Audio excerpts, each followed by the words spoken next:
So I've been flying now for a couple of days with the Goggles N3, and I want to share the findings I find when I fly with this.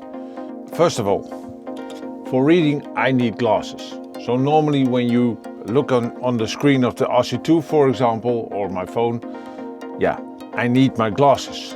But for some reason, it's not the case with the goggles. So I can just put them on and they work. So that's real fun to see.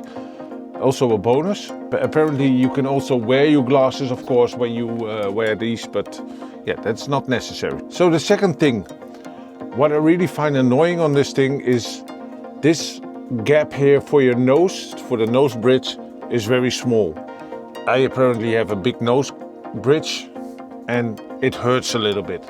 You get used to it, or you can put it a little bit different on your head, but it's not the most comfortable thing there is. So maybe the Goggles 3 are better in this. If you have them, let me know.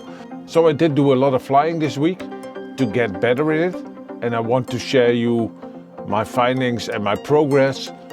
And I first start with the crashes, because there were a lot. And then I will also show you some nice footage on my progress. Of course, people said this is not really FPV flying. Of course, I know it's like a sort of hybrid version, but I really like it. I could probably switch to the Avatar series, but yeah, for now, let's keep it for the Neo 2. It's fine for testing and learning it. And if I want to continue, I can buy another drone. Of course, you can always buy another drone. So let's dive into the video. These aren't even all my crashes. Some were just into a branch, some straight into a tree, and others were simply just my own misjudgment. It's all part of the learning process. And the Neo 2, it just keeps on going. It's surprisingly hard to break.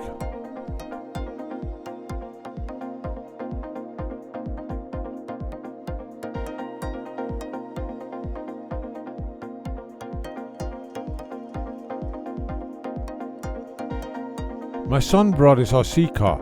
Flying low to the ground with lots of sharp turns made it a great test.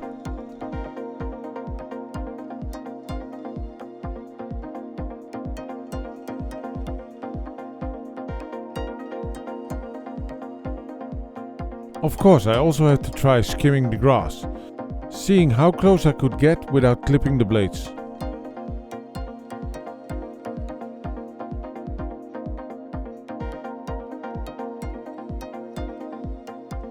And of course, I wanted to fly as fast as possible, make smooth turns, and most important, not hit anything. I also practiced flying to tight gaps, to build my confidence and improve my precision.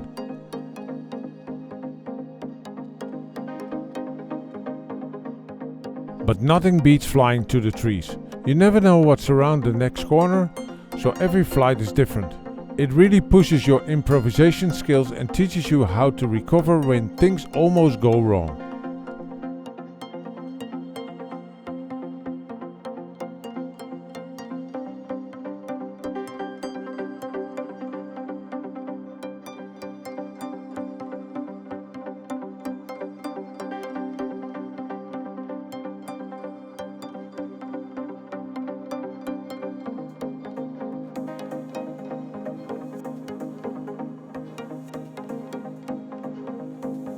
So this is my impression after flying a few days with the Goggles N3. So yeah, it's fun to learn, easy to do. I did not use the ESO Acros at all.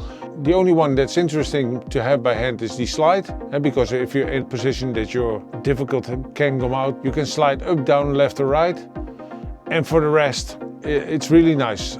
Let me know in the comment what you want me to show you or what you want me to learn with the Goggles N3. What you think is interesting to see. I see you in the next video.